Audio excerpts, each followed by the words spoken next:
오늘 말씀 제목은 예수의 옷가에 손을 대니, 예수의 옷가에 손을 대니라는 제목으로 말씀을 나누겠는데요. 이렇게 제목을 잡은 것은 44절에 보면요. 열두의 혈루증 앓던 여인이 예수님 옷가에 손을 대었다라고 말씀해주고 있기 때문입니다. 저와 여러분들에게도요, 이렇게 혈루증들이 다 있을 수 있어요. 뭐 실제적인 혈루증이라는 것은 뭐 피가 멈추지 않는 것인데, 저와 여러분들이 피를 철철 나게 만드는 문제들이 있잖아요. 그게 뭐 내면의 문제가 될 수도 있고요. 각자가 다 혈루증이 있을 수 있거든요. 그 문제를 풀려면 유일한 해답이신 예수님께 나아가야 된다라는 게 바로 예수의 옷가에 손을 된다라는 것이겠죠. 그래서 오늘 말씀을 통해 정말 나에게는 어떤 혈루증이 있는가 이제 이런 것들을 여러분들이 생각하시면서 그 예수님의 정말 옷자락에 손을 대는 믿음으로 낳게 되어지는 은혜가 있기를 소망합니다. 첫 번째로는요, 자녀 문제를 가지고 예수님께 엎드려야 합니다. 40절인데요, 예수께서 돌아오심을 무리가 환영하니 이는 다 기다렸음이로라. 네, 오늘 말씀이 시작되어지는데 예수님이 돌아오셨다라고 말씀해 주고 있어요. 어디서 돌아왔습니까? 어제 말씀에 의하면 거라사 그곳에서 이방 땅에서 다시 이스라엘로 돌아오셨다라고 할 수 있어요. 거라사 사람들이 예수님 보고 떠나달라고 이야기했잖아요. 왜 그러냐? 거라사에 군대 귀신 들렸던 자에게 귀신이 나가면서 돼지떼 2천 마리가 죽었기 때문에 떠나달라고 한 거죠. 근데요, 한 가지 의문이 있어요. 그 의문은 뭐냐면, 여러분, 예수님은요, 그냥 말씀으로 귀신 쫓아내실 수 있거든요.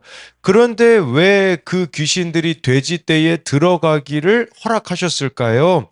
그것은요, 그 사람들의 그 거라사에 귀신 들렸던 사람이 살고 있었던 사람들은 더 큰 귀신에 들려 있었기 때문이에요. 그 더 큰 귀신이 뭐였을까요? 돼지떼입니다. 쉽게 말씀드리면 돈 귀신이 들렸기 때문임을 보여준 것이죠. 그렇게 자신들의 죄가 드러났을 때 그들은 회개하지 않고 예수님께 떠나달라고 말하는 그 무리의 모습이 우리들 가운데 있는가 보아야 되는 것이겠죠. 그런데 오늘 말씀의 무리들은요, 거라사의 그 무리들과는 다르게 예수님을 환영하고 기다렸다라고 하고 있어요. 우리 또한 이렇게 예수님을 환영하고 기다리고 있는 모임인지 아니면 어제 말씀처럼 예수님 보고 떠나달라고 말하고 있는 모임인지를 돌아보아야 되는 것이겠죠. 41절 42절에요. 이에 회당장인 야이로라는 사람이 와서 예수의 발 아래 엎드려 자기 집에 오시기를 간구하니 이는 자기에게 12살 된 외딸이 죽어가미로라. 예수께서 가실 때에 무리가 밀려들더라. 예수님께 회당장 야이로라는 사람이 와서 발 아래 엎드렸다라고 합니다. 왜냐하면 그에게는 12살 된 외딸이 죽어가고 있기 때문이죠. 먼저 야이로라는 이 이름의 뜻은요, 이제 히브리어를 헬라어로 바꾼 건데 의미가 뭐냐?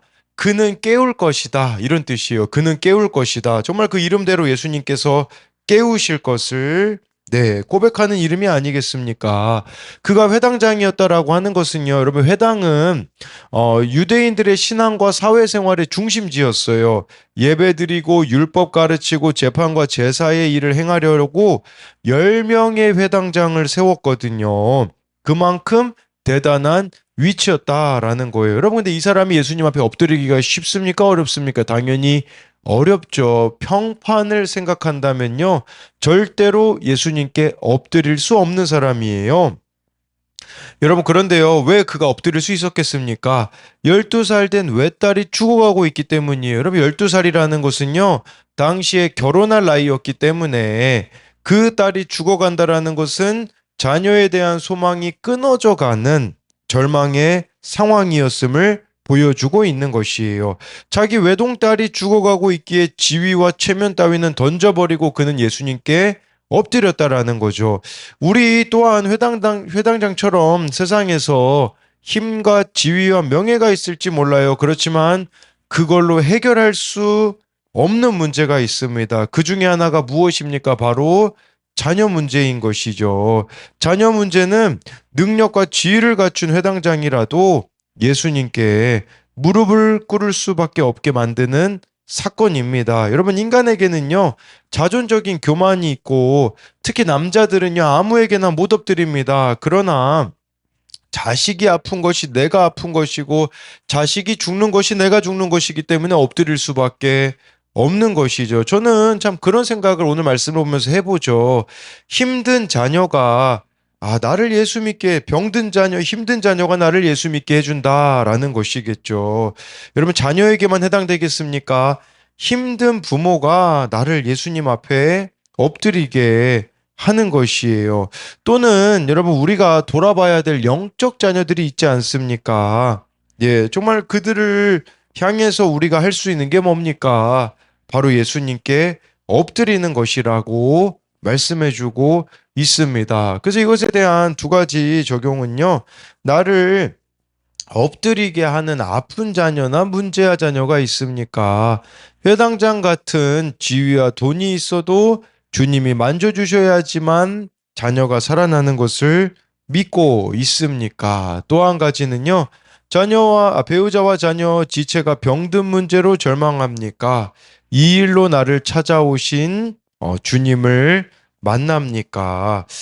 두 번째로는요, 나의 혈루증을 가지고 예수님의 옷가에 손을 대야 합니다. 43, 44절인데요.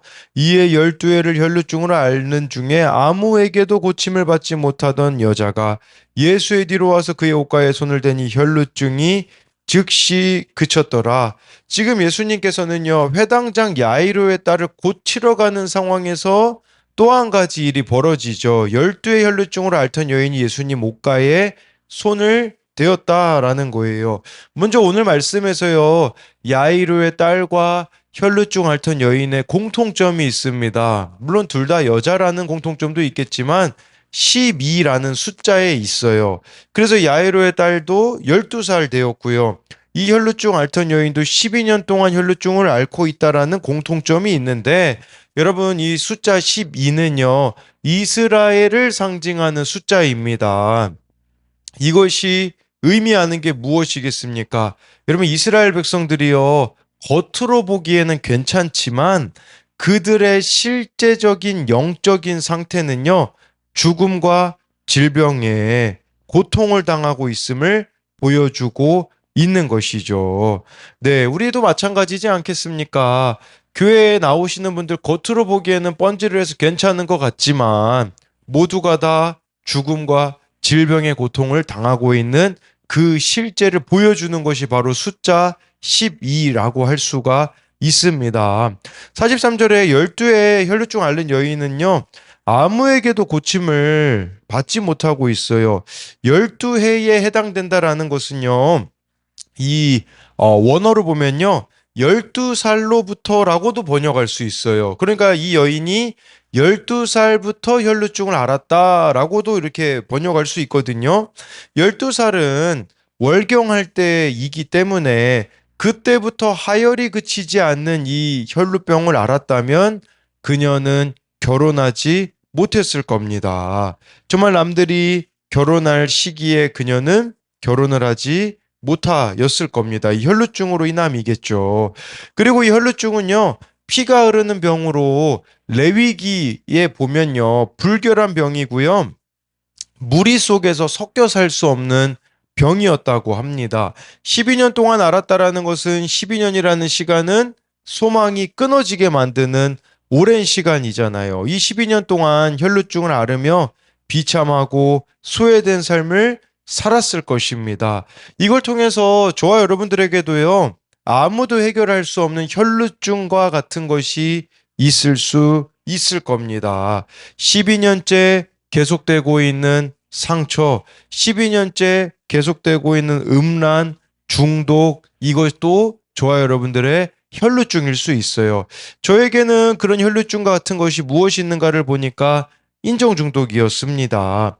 각자가 아무도 해결할 수 없는 혈루증과 같은 문제가 있을 수가 있는데 그것이 해결되어지기 위해 필요한 것은 44절 말씀처럼 예수님의 옷가에 손을 대는 거예요. 그때 어떤 일이 벌어집니까? 혈루증이 즉시 그쳤더라. 마가복음에는요, 이렇게 말씀해 주고 있어요. 5장 29절인데요. 이에 그의 혈류의 근원이 곧 마름에 병이 나은 줄을 몸에 깨달으니라. 혈류의 근원이 말랐다라고 말씀해 주고 있어요. 여러분, 저와 여러분들에게도 혈류의 근원이 말라야 돼요. 말라야 될 여러분들의 혈류의 근원은 뭡니까? 상처의 근원, 중독의 근원, 죄의 근원, 미움의 근원, 음란의 근원이 예수님의 옷자락에 손을 댈 때에 마르게 된다라는 거죠. 이 예수님의 옷자락을 붙잡은 게 무엇입니까? 저와 여러분들에게는요, 매일 말씀 묵상과 기도로 정말 성령 충만한 가운데 살아가는 것이 아니겠습니까? 그런데요, 진짜 문제가 무엇인 줄 아십니까? 자신의 혈류의 근원이 무엇인지를 알아도 그것으로부터 벗어나고 싶어 하지 않는 사람이 너무 많아요. 누굽니까? 어제 말씀에 돼지떼 때문에 예수님 떠나라고 한 사람, 돈에 그들의 혈류의 근원이었거든요. 그게 이 돈이 문제라는 것을 알면서도 그렇게 하고 싶어 하지 않는, 그것에 익숙해지고 길들여져서 혈류의 근원이 마를 수 없다고 단정 짓는 것이 너무나 많다라는 거겠죠. 또는 어떤 사람들은요, 자신의 혈류의 근원이 무엇인지도 모르는 경우가 너무나 많다라는 것입니다. 45절 46절을 보면요, 예수께서 이르시되 내게 손을 댄 자가 누구냐 하시니 다 아니라 할 때 베드로가 이르되 주여 무리가 밀려들어 미나이다. 예수께서 이르시되 내게 손을 댄 자가 있도다. 이는 내게서 능력이 나간 줄 알미로다 하신대. 예수님이 물으세요. 내게 손을 댄 자가 누구냐? 45절에 물으시니까. 그러니까 믿음으로 예수님께 손댄 자를 찾고 있는 거죠. 근데 베드로의 반응이 뭡니까? 이르되 주여 무리가 밀려들어 미나이다. 무슨 말입니까? 쉽게 말하면요, 관심 없습니다, 이런 의미가 아니겠습니까? 여러분, 예수님 곁에 있던 제자들, 또 예수님과 함께 자기 딸을 살리려고 하고 있는 해당장은요, 다른 이들의 문제에는 관심이 없습니다. 왜냐하면 자기 문제밖에 안 보이기 때문이죠. 여러분, 이것도 혈루증일 수 있어요. 무슨 말이냐면 내 사건에만 관심이 있고 다른 사람에게는 무관심한, 어찌 보면 저와 여러분들이 다른 사람의 구원에 무관심한 태도도 우리들의 혈루증일 수 있다라는 거죠. 46절에 예수님께서는 자신에게 손을 댄 자가 있다고 말씀하세요. 그냥 넘어가실 수 있었잖아요. 그런데 왜 예수님께서는 이 혈루증 앓던 여인을 이렇게 많은 사람들이 모인 곳에서 드러내기를 원하셨을까요? 47, 48절인데요.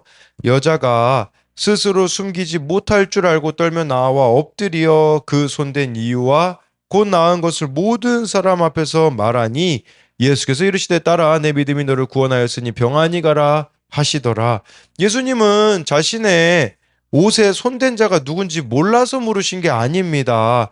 이 혈루증 앓던 여인으로 하여금 자신을 드러내게 하신 거죠. 두 가지 이유가 있습니다. 하나는 그녀가 이렇게 모든 사람 앞에서 말함으로써 이제는 공동체에 속하기를 원하신 것이죠. 여러분, 이 혈루증은 격리되어서 살았잖아요. 근데 이렇게 공개적으로 이야기함으로써 이 그녀가 공동체의 돌봄을 받고 공동체 안에서 살아가기를 원하시는 예수님의 배려가 여기에 나타나 있는 것이겠죠. 또 한 가지가 있거든요. 그건 뭐냐면 그녀가 신앙 고백을 하기를 원하셨습니다.